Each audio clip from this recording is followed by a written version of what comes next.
오늘 사도행전 10장 함께 보시겠습니다. 우리 제목이 첫 개종자 고넬료 이렇게 쓰여 있습니다.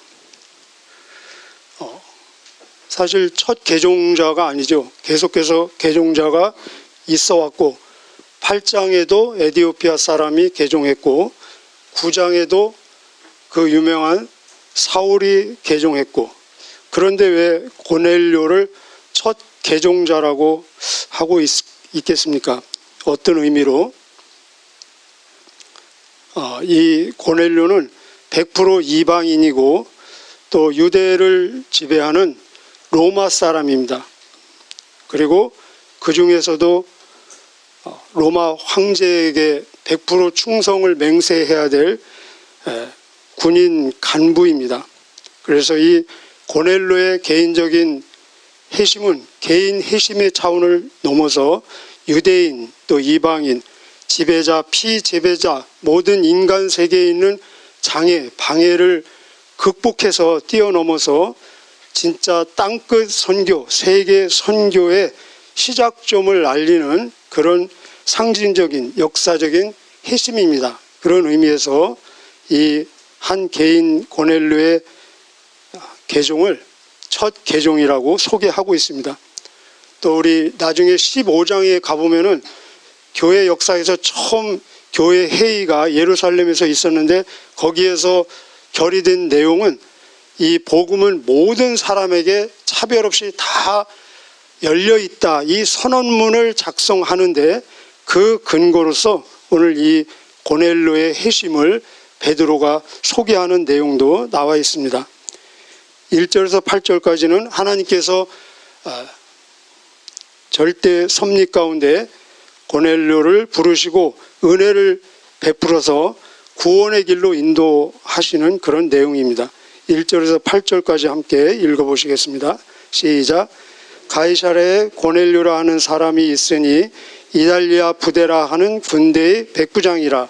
그가 경건하여 온 집안과 더불어 하나님을 경외하며 백성을 많이 구제하고 하나님께 항상 기도하더니 하루는 제9시쯤 되어 환상 중에 밝히 봄에 하나님의 사자가 들어와 이르되 고넬료야 하니 고넬료가 주목하여 보고 두려워 이르되 주여 무슨 일이니까? 천사가 이르되 내 기도와 구제가 하나님 앞에 상달되어 기억하신 바가 되었으니 내가 지금 사람들을 요빠에 보내어 베드로라 하는 시몬을 정하라. 그는 지금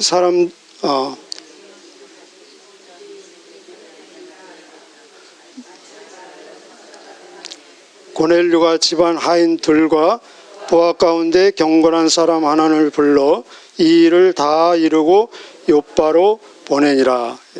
아멘. 여기 고넬료에 대한 소개가 나와 있죠. 고넬료는 경건한 사람, 그것도 모든 집안과 더불어 하나님을 경외하며 많이 구제하고 또 하나님께 항상 기도하는, 제9시는 역시 기도하는 시간입니다. 우리 시간으로는 오후 3시 3장에 나와 있죠. 제9시 기도 시간에 베드로 요한 성전으로 올라가면서 기적의 역사가 있었던 내용 보고 있습니다. 하나님의 은혜에 대한 올바른 반응은 그것을 믿음 또 경건이라고 하는데, 경건의 구체적인 내용은 바로 기도와 구제로 나오는 것을 볼 수 있습니다.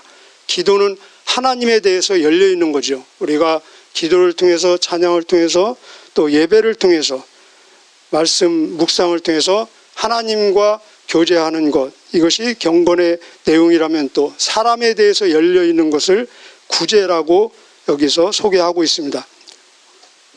구제는 무엇입니까? 사람의 도움을 채워주고 도와주는 거 아닙니까? 우리가 물질로 구제할 수 있고 또 시간을 내어서 노동으로 구제할 수 있고 우리의 재능을 기부해 주어서 구제할 수 있고, 그러나 구제 중에 최고의 구제는 전도입니다. 왜 그렇습니까? 바로 전도는 구원을 안내하는 길 아닙니까? 그래서 이 구원으로 안내하는 것은 영육 간의 그리고 영원한 구제인 것이죠. 그래서 구제, 구원, 그 구자가 같은 구자입니다. 이 구제와 기도가 하나님께 상달되어서 하나님이 그 고넬료 개인 이름을 부르시면서 기도 중에 또 반응하는 모습을 볼 수 있습니다. 그러나 우리가 중요한 것은 이 구제, 기도, 이 종교적인 행위 그 자체가 구원을 의미하는 것은 아닙니다. 구원의 조건이 될 수도 없습니다. 그래서 어떤 의미에서 이 고넬료는 하나님이 직접 마음에 품으신 태신자라고 볼 수 있습니다. 구원을 받기 위해서 이 준비된 영혼, 그리고 구원을 갈망하는 영혼, 그리고 이 구원 받고 나서는 또 하나님께 충성할 그 영혼을 하나님께서 은혜 가운데 준비하는 모습을 볼 수 있습니다. 우리 에디오피아 내시도 그렇지 않습니까? 그는 예배를 드렸습니다. 그리고 하나님 말씀도 읽고 있습니다. 그러나 아직 구원받지는 않은 상태에 있습니다. 구원과 제사함, 하나님의 자녀 되는 것, 진짜 하나님을 만나는 것은 오직 예수 그리스도를 통해서만이 가능한 것입니다. 그래서 예수님 말씀하시기를 내가 길이요 진리요 생명이니 나를 통하지 않고는 아버지께 올 수 없다. 진정 하나님을 만날 수 없다. 또 요한일서 1장 7절에 보면은 예수 그리스도의 피가 우리를 모든 죄에서 깨끗게 하시느니라. 우리 사도행전 공부하고 있는데 4장 22절에 보면은 다른 이로서는 구원을 받을 수 없나니 천하 구원을 받을 다른 이름을 우리에게 주신 일이 없다. 그 이름은 오직 예수 그리스도이다. 하나님의 자녀가 되는 것도 오직 예수님을 믿음으로써만 가능하죠. 우리가 잘 아는 요한복음 1장 12절에 영접하는 자, 곧 그 이름을 믿는 자들에게는 하나님의 자녀가 되는 권세를 주셨으니 9절부터 22절까지는 이 고넬료를 위해서 또 베드로를 준비하시고 베드로에게 나타나시는 하나님의 모습을 볼 수 있습니다. 우리 9절부터 22절까지 한번 같이 읽으실까요? 시작. 이튿날 그들이 길을 가다가 그 성에 가까이 갔을 그때 베드로가 기도하려고 지붕에 올라가니 그 시각은 제6시더라. 그가 시장하여 먹고자 하며 사람들이 준비할 때에 황홀한 중에 하늘이 열리며 한 그릇이 내려오는 것을 보니 큰 보자기 같고 네 길을 메어 땅에 들이웠더라. 그 안에는 땅에 있는 각종 네 발 가진 짐승과 기는 것과 공중에 나는 것들이 있더라. 또 소리가 이르되 베드로야 일어나 잡아 먹으라 하거늘 베드로가 이르되 주여 그럴 수 없나이다. 속되고 깨끗하지 아니한 것을 내가 결코 먹지 아니하나이다 한데 또 두 번째 소리가 있으되 하나님께서 깨끗하게 하신 것을 내가 속되다 하지 말라 하더라. 이런 일이 3번 있은 후 그 그릇이 곧 하늘에 올려져 가니라. 베드로가 본 바 환상이 무슨 뜻인지 속으로 의아해 하더니 마침 고넬료가 보낸 사람들이 시몬의 집을 찾아 문 밖에 서서 불러 묻되 베드로라 하는 시몬이 여기 유숙하느냐 하거늘 베드로가 그 환상에 대해서 생각할 때에 성령께서 그에게 말씀하시되 두 사람이 너를 찾으니 일어나 내려가 의심하지 말고 함께 가라. 내가 그들을 보내었느니라 하시니 베드로가 내려가 그 사람들을 보고 이르되 내가 곧 너희가 찾는 사람인데 너희가 무슨 일로 왔느냐. 그들이 대답하되 백부장 고넬료는 의인이요 하나님을 경외하는 사람이라. 유대 온 족속이 칭찬하더니 그가 거룩한 천사의 지시를 받아 당신을 그 집으로 청하여 말을 드리려 하느니라 한데. 이 내용은 하나님께서 베드로에게 나타나셔서 고넬료라 하는 사람이 사람을 보내니 너는 의심하지 말고 그들과 함께 가라. 그런 내용입니다. 고넬료는 가이사랴에 있고 또 지금 베드로는 요빠에 있습니다. 그 거리는 한 50km 정도, 60km 정도 떨어지는 하루길입니다. 그래서 그 이튿날 이렇게 나와 있습니다. 욥바가 어디입니까?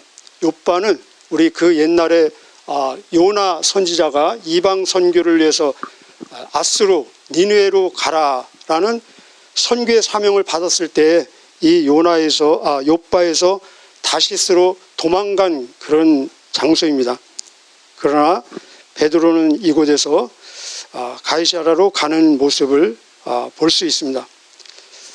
왜 베드로였을까 생각해 보니까 우리 마태복음에 보면은 하나님께서 베드로에게 내가 너에게 천국 열쇠를 준다 그렇게 했죠. 물론 지금 우리에게 천국 열쇠가 우리에게 전달이 되었지만 그래도 첫 번째 문자적으로 베드로를 통해서 이 교회 문을 여는 것을 볼 수 있습니다. 그래서 2장에서 보면은 베드로의 설교를 통해서 유대인에게 첫 복음이 전달되어 교회가 세워지는 모습을 볼 수 있고, 또 8장에서는 베드로와 요한의 안수를 통해서 사마리아의 첫 성령이 임하는 모습을 볼 수 있고, 여기 이방인 또 고넬료를 통해서 첫 이방인 선교의 키가 지금 열쇠를 통해서 열려지는 것을 볼 수 있습니다.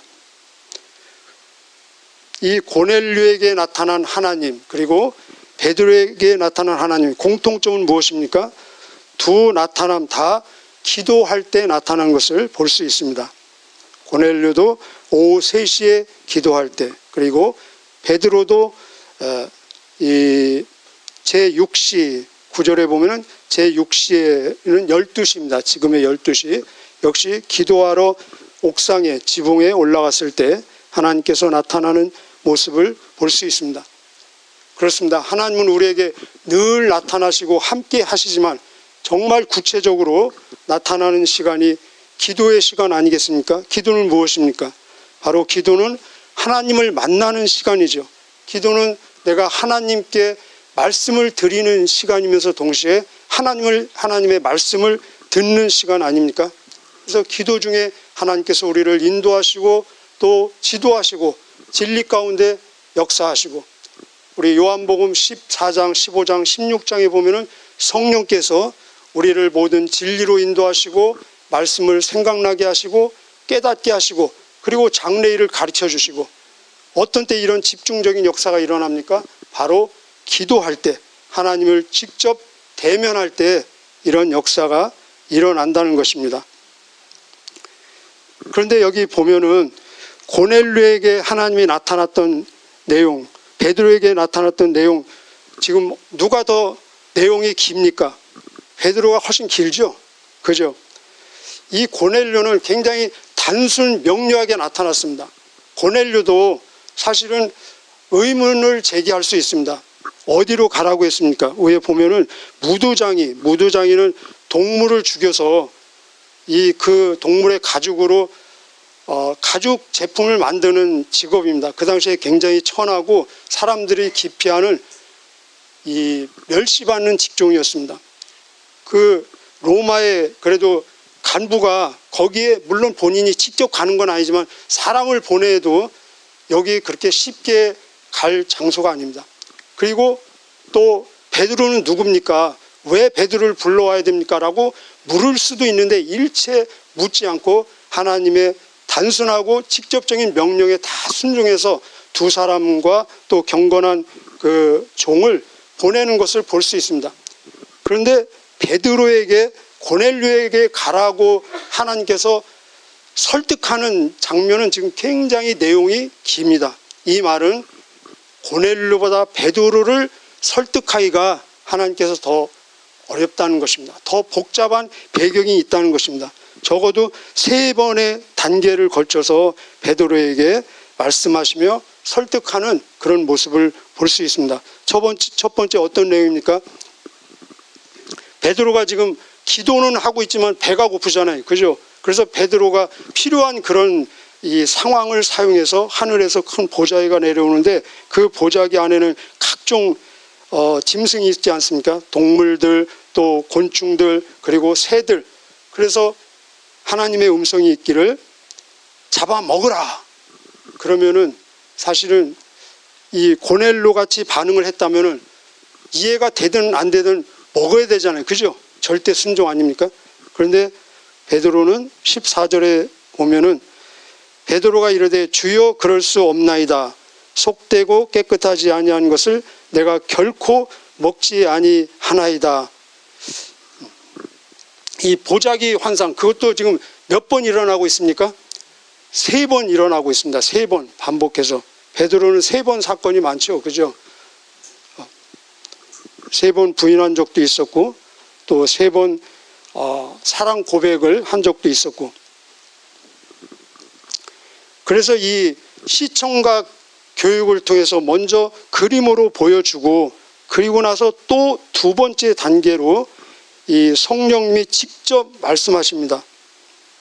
19절에 보면은 베드로가 그 환상에 대해서 생각할 때, 이것은 의아해하면서 아주 깊이 골똘하게 지금 묵상하고 있는 것입니다. 그때 그 타임에 성령께서 말씀하십니다. 사람들이 너를 지금 부르러 오는데 내가 보낸 사람이니까 의심하지 말고 너는 가거라. 성령님의 직접 계시가 있습니다. 그리고 또 이 직접 온 그 방문자들의 증언이 있습니다. 이 고넬료가 비록 이방 사람이지만 유대인들에게 굉장히 호의적이고 칭찬을 받는 사람이니까 의심하지 말고 저희들과 함께 가시죠라는 22절에, 그래서 3번의 연속되는 확증, 보자기 환상 3번, 그리고 성령님의 음성, 방문자들의 증언을 통해서 베드로를 설득하고 있는 모습입니다. 여러분, 은혜 예배 때마다 은혜를 받으십니까? 그냥 무조건 아멘 하십시오. 예배 때마다 은혜를 받으십니까? 아멘. 예. 은혜를 받는다는 것은 다른 표현으로 얘기하면은 설득 당하는 것입니다. 설득. 이 말씀을 통해서 하나님으로부터 계속해서 설득을 당하시기를 축복합니다. 설득 당하는 것이, 그것이 축복이고 그것이 사실은 은혜입니다. 그런데 오늘 여기서 보면은 이 고넬료는 우리 얘기로 하면은 태신자입니다. 그리고 베드로는 아주 중직자이고 교역자이고 아주 성령으로 충만한 전도자입니다. 그런데 베드로가 지금 더 설득 당하기 어렵지 않습니까? 하나님께서 설득하는데 더 많은 시간을 할애하고 있지 않습니까? 우리도 그럴 수 있습니다.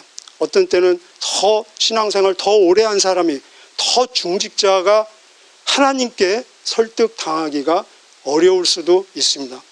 저는 먼저 저 자신을 보면서 내가 변화해야 될 부분은 없는가? 내가 정말 쉽게 하나님께서 불편하지 아니하시면서 설득을 내가 받고 있는가, 그렇지 않은가? 하나님께서 나를 설득하시기에 정말 힘들어하고 많은 수고를 하셔야 되지는 않는가? 저 자신을 한번 돌아보았습니다.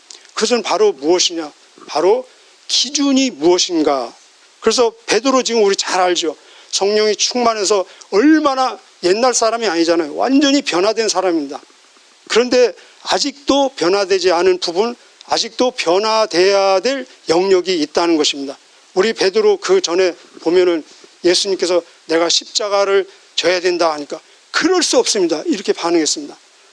너는 나를 3번 부인할 것이다. 그러니까 주여, 내가 주님과 죽을지언정 저는 그러지 않을 것입니다. 했는데 여기도 보면은 똑같지 않습니까? 그 반응이. 내가 결코 먹을 수 없습니다. 베드로가 다 변했는데 지금 안 변하는 것이, 변해야 될 것이 자기 기준이라는 것입니다. 베드로의 기준은 무엇입니까? 자기의 과거의 경험, 관습, 전통, 그리고 문자적인 그 율법, 그것이 기준이기 때문에 그 기준에 비춰보면 이거 먹을 수 없다는 것입니다. 여러분, 기준이 있으시죠? 그죠? 사람은 기준이 있어야 됩니다. 기준은 변하지 않는 것이 좋죠. 왜냐하면 변하지 않는 것이 기준이기 때문에. 그러나 중요한 것은 무엇이 나를 움직이게 하는 기준인가, 그것이 중요하다는 것입니다. 하나님의 사람들의 기준은 무엇이 돼야 되겠습니까? 바로 나의 기준은, 우리의 기준은 하나님이시고 하나님의 말씀에 순종하는 것이 우리의 기준이고 하나님을 기쁘시게 해드리는 것이 우리의 기준이고, 그리고 사람의 영혼을, 사람의 목숨을 살리는 것이 나의 행동을 유발하는 기준이 되어야 된다는 것입니다. 그리고 여기에서 보면은 하나님께서 말씀하시기를 내가 깨끗하게 한 것을 너는 속되다 이르지 말라. 이것이 깨끗하다 깨끗하지 않다라고 결정할 수 있는 분은 오직 하나님이시고, 그 무엇을 깨끗하게 만드시는 분은 하나님뿐이라는 것입니다. 내가 나를 깨끗하게 할 수 없습니다.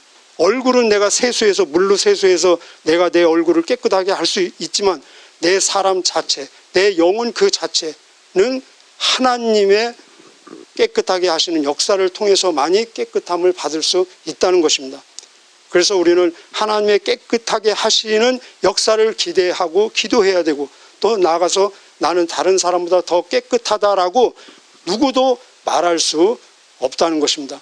혹시 옆에 굉장히 더러워 보이는 거지가 누워 있습니까? 그 사람을 보면서도 나는 저 사람보다 더 깨끗하다라고 말할 수 없다는 것입니다. 그 결정은 누구만이 할 수 있습니까?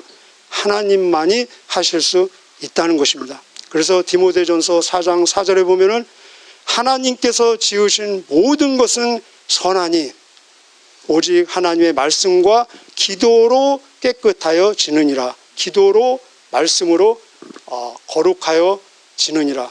우리 디도서 3장 5절은 구원받은 사람에게 굉장히 중요한 기준과 깨끗함의 기준입니다. 디도서 3장 5절에 우리는 구원을 받았는데 우리의 행한 의로운 행위로 구원을 받은 것이 아니라 오직 하나님의 긍휼하심을 따라 그분의 중생하게 하는, 깨끗하게 하는 그 성령의 역사를 통해서만이 거룩해지고 깨끗함을 받는다라고 말씀하고 있습니다. 우리 마지막 절 한번 읽어보실까요? 23절 시작. 베드로가 불러들여 유숙하게 하니라. 이튿날 그들과 함께 갈새 요바에서 온 어떤 형제들도 함께 가니라. 함께 이제 영접을 해서 하루 같이 잤습니다. 우리 하룻밤 같이 자면서 만리장성을 쌓기도 하고 허물기도 하고 그런다는 얘기가 있죠. 이 23절은 제가 어떤 책에 보니까 한 지붕 밑에 세 가정 뭐 이런 표현으로도 이렇게 묘사하기도 했더라고요. 지금 이 초라해 보이는 한 집안에 지금 무두쟁이, 아까 말씀드렸죠. 천하고 멸시하는 그런 막 동물을 죽여가지고 가죽 만드는 그런 사람도 있는가 하면은 아주 경건한 정통 이 사도 베드로도 여기 있고, 그리고 그 일행들도 있고, 그리고 함께 음식도 먹지 않고 함께 거하지도 않는 이방인들도 지금 함께 있습니다. 이들이 하루를 함께 자면서 시간을 보내고, 그 다음에는 또 다른 일행들도 또 더 가담해서 이제 가이사랴 하룻길입니다. 하룻길을 또 동행하는 모습을 볼 수 있습니다. 이것이 그냥 별것 아닌 것 같지만은 하나님의 구속사적인 지금 섭리 가운데 영적인 눈으로 보면은 이들이 하루 유숙하며 같은 시간을 보내는 것은 정말로 어떤 그 베를린 장벽보다도 더 견고한 어떤 장벽, 장애물이 지금 무너져가는 지금 시점이라는 것입니다. 그래서 결국은 이제 베드로와 고넬료의 만남이 이루어집니다. 이 베드로와 고넬료의 만남은 굉장히 짧은 만남입니다. 그리고 그 뒤로 계속해서 만났다는 기록도 없습니다. 어쩌면 이례적인 만남일지도 모릅니다. 이렇게 짧은 이례적인 만남이지만 하나님 앞에서는 영원한 만남, 그 결과가 영원히 남아있고, 그리고 성경에 기록될 정도로 영원한 흔적을 남기는 짧은 만남, 긴 만남이 되었습니다. 그리고 한 번의 만남이 영원한 만남이 되었습니다. 왜 그렇게 되었겠습니까? 바로 이 만남을 통해서 예수 그리스도를 통한 구원의 역사를 이루고 하나님의 뜻을 이루는 만남이었기 때문에 그렇습니다. 오늘도 우리의 삶의 자리에는 여러 가지 일들도 있을 것이고 또 사건도 있을 것이고 만남도 있을 것입니다. 우리에게 일어나는 그 일들, 사건들, 만남을 통해서 예수 그리스도의 주 되심이 증거되어져 하나님의 뜻을 이루는, 하나님이 인정하고 기록하는 영원한 만남이 되시기를 주님의 이름으로 축복합니다. 우리 함께 기도하시겠습니다.